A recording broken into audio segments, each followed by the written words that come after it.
എറണാകുളം മണ്ഡലത്തിൽ ഇത്തവണ വലിയ മാറ്റമുണ്ടാകുമെന്ന് ഇടത് സ്ഥാനാർത്ഥി സാബു ജോർജ്. കോൺഗ്രസിലെ ഗ്രൂപ്പ് പോരും ജനങ്ങളുമായുള്ള തന്റെ അടുത്ത ബന്ധവും ഗുണം ചെയ്യുമെന്നും സാബു ന്യൂസ് മലയാളത്തോട് പറഞ്ഞു. കൊച്ചിയിൽ നിന്ന് സഹിന ആന്റണി തയ്യാറാക്കിയ റിപ്പോർട്ട് കാണാം.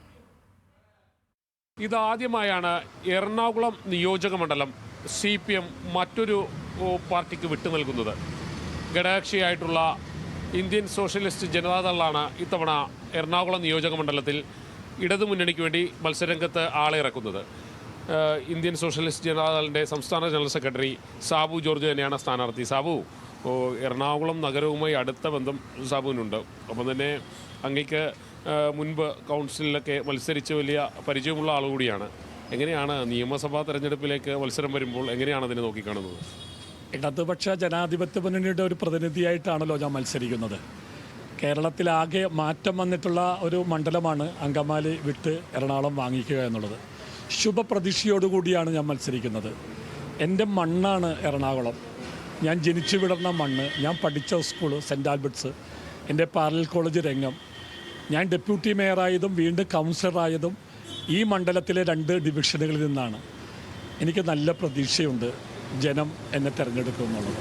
UDF അവരുടെ ഒരു ഈറ്റില്ലമായിട്ടാണ് എറണാകുളം നിയോജക മണ്ഡലത്തെ കാണുന്നത്. പ്രത്യേകിച്ചും വലിയ ഭൂരിപക്ഷത്തിൽ എറണാകുളത്ത് പല ഘട്ടങ്ങളിലും UDF ജയിച്ചു കയറാറുമുണ്ട്. ഇതൊരു വലിയ വെല്ലുവിളിയല്ലേ? തീർച്ചയായും വെല്ലുവിളി നമ്മൾ നേരിടണമല്ലോ. ഞാൻ ആദ്യത്തെ തെരഞ്ഞെടുപ്പിൽ മത്സരിക്കുന്നത് പ്രൊഫസർ മാത്യു പൈലിയായിട്ടായിരുന്നു. അന്ന് എനിക്കൊരു വലിയ വെല്ലുവിളിയായിരുന്നു അത്. പക്ഷേ ഞാനത് സ്വീകരിച്ചു. പൊതുപ്രവർത്തനത്തിൽ വെല്ലുവിളി സ്വീകരിച്ച് മുന്നേറുക എന്നുള്ളതാണ് ഏറ്റവും പ്രധാനപ്പെട്ട നിയോഗം. അത് ഞാൻ ഏറ്റെടുത്തിരിക്കുന്നു. അതിന് എന്താണ് അങ്ങ് എറണാകുളം നിയോജക മണ്ഡലത്തിൽ ഇത്തവണ ഇടതുമുന്നണിയുടെ ഒരു വിജയ സാധ്യതയായിട്ട് കാണുന്നത്? തീർച്ചയായും ഈ സംസ്ഥാനം ഭരിക്കുന്ന ഒരു ഗവൺമെൻറ്റുണ്ട്.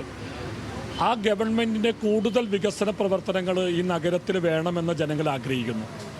ഇതിനോടകം തന്നെ അത്തരം വികസന പ്രവർത്തനങ്ങൾ നടത്തിക്കഴിഞ്ഞു. കൊച്ചിൻ കോർപ്പറേഷനും അതുപോലെയുള്ള ഏജൻസികളും എറണാകുളം മാർക്കറ്റ്, പല രീതികളിലുള്ള നവീകരണ പ്രവർത്തനങ്ങളെല്ലാം നടത്തിക്കഴിഞ്ഞു.